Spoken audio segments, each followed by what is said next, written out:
Malizie maneno yangu kwa maneno ya Waarabu wanasema, ibnu Adam, ewe mwanadamu. Ibnu Adam, ewe mwana wa Adamu. Mwana wa Adamu ni mimi na wewe, uwe ni mwanamke na uwe ni mwanaume.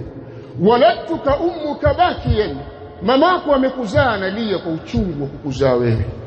Wannasu haulaha yadhakuna surura, lakini watu walio pembeni ya mama wote wanafurahi na kuchekelea. Kaja baba, kaja mama, mtoto kafanana na mimi, kafanana na mama yake, kafanana na nani, watu wote wanafurahi, kujifungua salama, alhamdulillah. Waladtuka ummuka bakiya, mama aliyekuzaa wewe amezaa analia. Wannasu haulaha yadhakuna surura, na watu walio pembeni ya mama wanacheka na kufurahi. Fahris ala amalin, fanya juhudi ya matendo mazuri ukiwa hai duniani leo hii. Takun idha bakau fi yawmi mautika dahikan masrura, utakuwa wewe kwa matendo yako mazuri unayofanya, siku watu wanalia kwa msiba wako, wewe unacheka na kufurahi wa kukutana na Mola wako akiwa yuko radhi na wewe. Turejeni kwa Mola wetu, tumuombe msamaha Mola wetu, tuache jeuri na kujiona. Walikuwa kabla yetu watu na leo hawapo.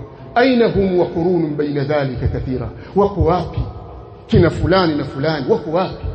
Tunaona majumba yao, tunaona magari yao, tunaona wake zao, vyote vimechukuliwa na wengine. Madha akhadhu, kitu gani umechukua katika hii dunia? Kharaju kama dakhalu, wametoka kama walipoingia. Hatukuwapa chochote zaidi ya sanda.